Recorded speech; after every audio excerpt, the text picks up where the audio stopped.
Salut les mini-potes, ça se passe bien cette période de corona-vacances? On s'ennuie pas trop?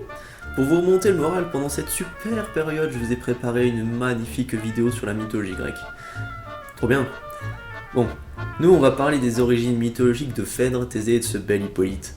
Vous allez voir, c'est un sacré bazar. J'espère que vous avez préparé du Doliprane parce qu'on va tous se choper un mal de tête dans le processus. Mais bon, c'est un mal de tête positif. Bon d'ailleurs je préfère préciser, la mythologie grecque c'est marrant dans le sens où chaque auteur de l'époque a fait un peu comme il le sentait. Donc bon, pour parfois créer des versions différentes des mêmes histoires, donc je vais essayer de résumer au mieux les événements, même en jonglant parfois entre la mythologie grecque et romaine, qui se rejoignent assez souvent quand même, malgré des différences entre certains personnages. Bon, pour commencer, faut savoir que la vie des hommes à l'époque, elle est un peu rythmée par la vie des dieux et de leurs petites galères. Si Madame Phèdre elle tombe amoureuse du fils de son mari, c'est pas du tout de sa faute, non, c'est Aphrodite ou Vénus, mais on va pas commencer à chipoter parce que sinon personne va plus rien comprendre. C'est Aphrodite qui a maudit Phèdre et qui a provoqué tout le bazar. Et vu que c'est une histoire sympa, je m'en vais vous la conter. On va commencer par un portrait d'Aphrodite.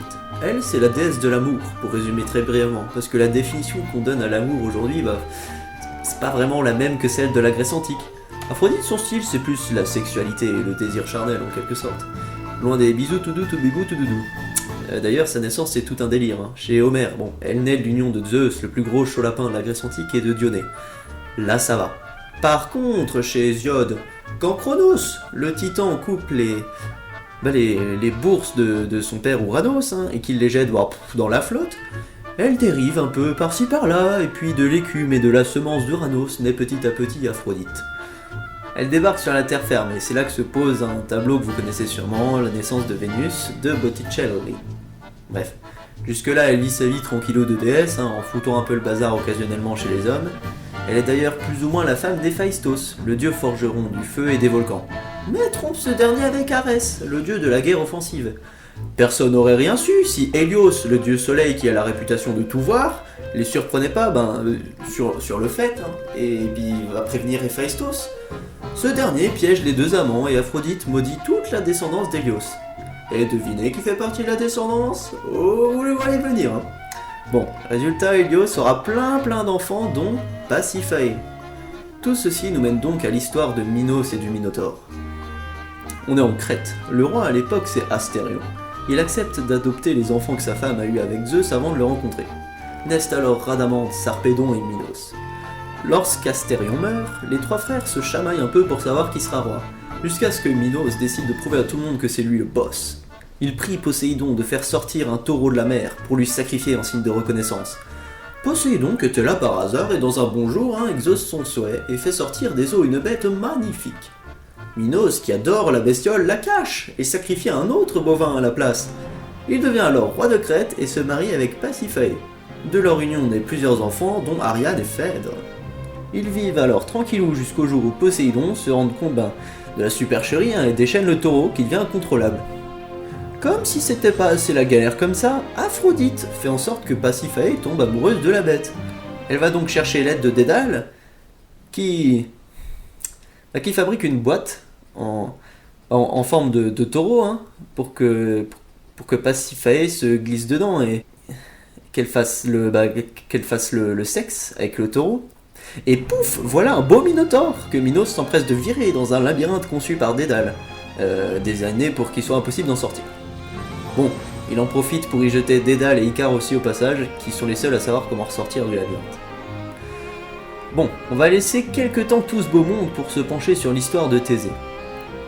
Égée, roi d'Athènes, ne réussit pas à avoir d'enfant. Il se rend chez l'oracle de Delphes qui lui soumet une énigme. Tu ne dois en aucun cas délier le col de ton outre gonflé de vin avant d'avoir atteint le plus haut degré d'Athènes. Égée, qui a rien compris, s'arrête sur le chemin du retour à Trézène, où son pote le roi Pythée, qui a compris l'énigme, le fait coucher avec sa fille Hétra. Quand ils ont fini leurs affaires, Égée décide avant de partir de laisser au pied d'un rocher une épée et des sandales d'or, pour que lorsque leur enfant sera assez fort pour soulever la roche, il puisse apprendre les origines de sa naissance. Bon, il faut savoir aussi que dans la soirée, Hétra elle couche avec Poséidon qui passait encore par là. Résultat, quand le garçon naît, on ne sait pas trop qui est réellement son père. En tout cas, ce qui est sûr, c'est que c'est notre beau petit Thésée qui est né par la suite, et qui, apprenant qu'il est issu de sang royal, part pour Athènes et est reconnu par Égée grâce aux sandales d'or et à l'épée. Bon, Égée il le reconnaît in extremis avant de le faire empoisonner, croyant avoir affaire à un traître. Dans la foulée, Égée perd une guerre face à Minos, et ce dernier exige qu'Athènes offre, soit chaque année, soit tous les 9 ans, ça dépend des versions, 7 jeunes hommes et 7 jeunes femmes pour les offrir en pâture au Minotaure. Thésée décide de se mêler aux personnes choisies pour aller casser du Minotaure, il devait sacrément bien s'ennuyer ce jour-là.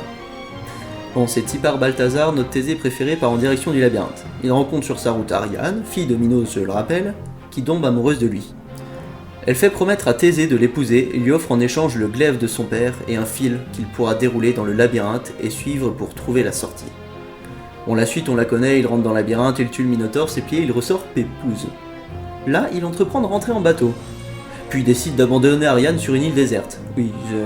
Bon, selon les versions un peu sympas, ce serait pour éviter qu'elle soit exécutée en Crète pour trahison envers son père Minos, mais bon, ça reste quand même pas super gentil.